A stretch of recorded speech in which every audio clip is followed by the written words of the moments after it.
नमस्कार दोस्तों, Kamlesh sir classes में आपका स्वागत है। आज फिर से हम आपके लिए ग्रामर सेक्शन का भाग लेकर इस वीडियो में आए हैं। ये कक्षा जो है 10th का है। कक्षा 10th जो है क्लास 10th उसके इंग्लिश का सेट बी जो है सेट बी, उस सेट बी का सेक्शन ग्रामर सेक्शन पोर्शन है और उसका हल हम इस वीडियो में आपको बताएंगे, वो भी बिल्कुल आसान तरीके से, ताकि आपको ये हमेशा के लिए याद हो जाए और परीक्षा में आप अच्छे नंबर ला सकें। सबसे पहले हम देखते हैं फिल इन द ब्लैंक्स। 5 करना है, यहाँ पे 6 दिए हुए हैं। अब देखिए, सबसे पहले सेंटेंस है हमारे सामने, there is not water in the pool. ठीक है, यूज किसका करना है? सम, एनी और मैनी। देखिए यहाँ पर आपको याद होगा एनी का प्रयोग कहाँ होता है? एक तो नेगेटिव सेंटेंस में होता है और एक इंट्रोगेटिव सेंटेंस में होता है। कौन से सेंटेंस में? नकारात्मक और प्रश्नवाचक में। तो यहाँ पे देखिए नॉट लगा हुआ है, तो नकारात्मक सेंटेंस है, नेगेटिव सेंटेंस है, तो सीधा इसका उपयोग यहाँ पर हो जाएगा, तो इसमें एनी का प्रयोग होगा। इसके अलावा बता देता हूँ, मैनी का प्रयोग जिसको गिन सकते हैं ऐसे नाउन, ऐसी संज्ञाओं के साथ होता है। तो पानी को हम गिन नहीं सकते हैं, तो पहले आप ऐसे क्रॉस भी कर सकते हैं कि मैनी का प्रयोग नहीं होगा। सम का प्रयोग अफर्मेटिव सेंटेंस में होता है, जबकि यहाँ पे नॉट लगा हुआ है, ये नेगेटिव सेंटेंस है, तो सम का प्रयोग भी नहीं होगा, इसलिए एनी का प्रयोग होगा। अगला सेंटेंस हमारे सामने है, his father is MLA. A an the का प्रयोग करना है। अब ये जो एमएलए है इसका हम उच्चारण लिखेंगे हिंदी में। एम लिखा है तो इसमें ये पहला अक्षर ए एडी का है, और ये एडी का जो शब्द है ये हिंदी वर्णमाला का स्वर है। और जब भी हिंदी वर्णमाला का स्वर होता है तो यहाँ पे ए एन का प्रयोग किया जाता है। यानी आपको नियम याद है कि रिक्त स्थान के बाद वाले शब्द के उच्चारण का पहला अक्षर यदि स्वर हो तो ए एन का प्रयोग करेंगे, रिक्त स्थान में एन का प्रयोग करेंगे। तीसरा, भोपाल इज लार्जर ग्वालियर। अब देखिए सबसे पहले यहाँ पे डिग्री ऑफ एडजेक्टिव लिखी हुई है और कंपेरेटिव डिग्री लिखी है। आपको याद होगा एडजेक्टिव लिखते हैं लार्ज मतलब बड़ा, ई आर लग जाता है कंपेरेटिव डिग्री में, लार्जर मतलब उससे बड़ा, और ई एस टी लग जाता है लार्जेस्ट मतलब सबसे बड़ा। तो यहाँ पे तुलना की गई है दो शहरों की, भोपाल और ग्वालियर की। तो तुलना करने के लिए कंपेरेटिव डिग्री होती है लार्ज की लार्जर, उसका यहाँ पे प्रयोग किया गया है। और हमेशा कंपेरेटिव डिग्री के बाद वाक्य में देन का प्रयोग किया जाता है। तो आपको याद रखना है लार्जर के बाद हमेशा देन का प्रयोग होगा।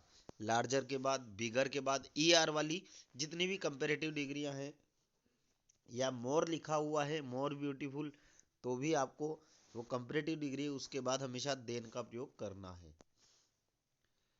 अगला सेंटेंस है, the report was last week. Was लगा हुआ है, रिटर्न देखिए कहाँ कहाँ आता है, हैज, वर्ब की थर्ड फॉर्म कहाँ आती है?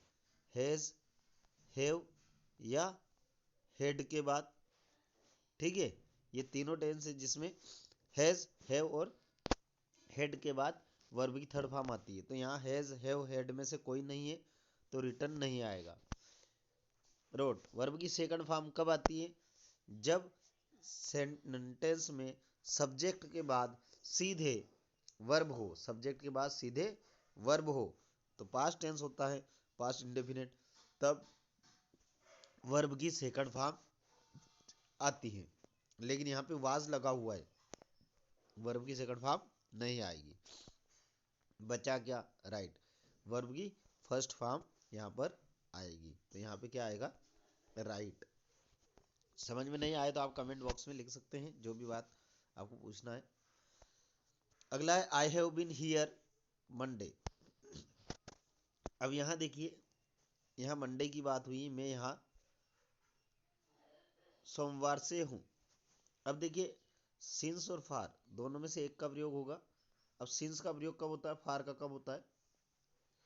फार का प्रयोग होता है जब लेंथ ऑफ टाइम दी गई हो, यानी संख्या दी गई हो कि मैं यहाँ 1 मिनट से हूँ, 2 घंटे से हूँ,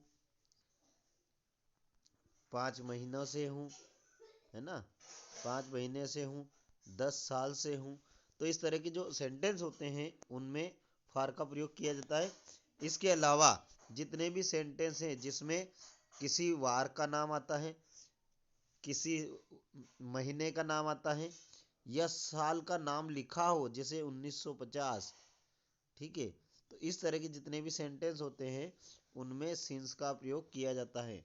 या मॉर्निंग, इवनिंग, लास्ट नाइट, इस तरह के कोई भी वर्ड हो तो उससे पहले भी सिंस का प्रयोग किया जाता है। तो आपको ये समझना है कि पॉइंट ऑफ टाइम,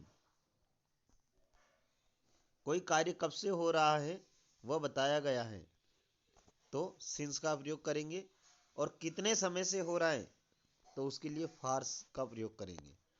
तो यहाँ पे इसका प्रयोग होगा सिंस का, तो इसमें क्या आ जाएगा, सिंस। अगला सेंटेंस आपके सामने है, लुक यू लिव। अब ये प्रोवर्ब है। क्या है ये? प्रोवर्ब। प्रोवर्ब का मतलब होता है मुहावरा। क्या है? मुहावरा।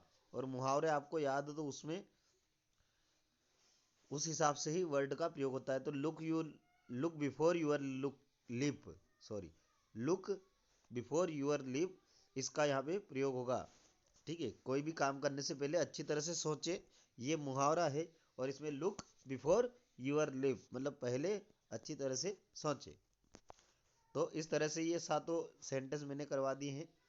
अगले वीडियो में शाम को या कल आपको जो है सी सेट सी की ग्रामर आपको बताएंगे, सेट सी का ग्रामर का हल बताएंगे, और कुछ अनसीन पैसेज भी हम हल करवाएंगे। डू एज डायरेक्टेड जो आपको स्क्रीन पर दिख रहे हैं वो भी हम हल करवाएंगे। तो आप बने रहिए हमारे चैनल के साथ। चैनल पे नए हैं तो चैनल को सब्सक्राइब कीजिए, वीडियो पसंद आए तो वीडियो को लाइक कीजिए, शेयर कीजिए, ताकि आपके दोस्तों को भी इसकी जानकारी मिल सके। धन्यवाद।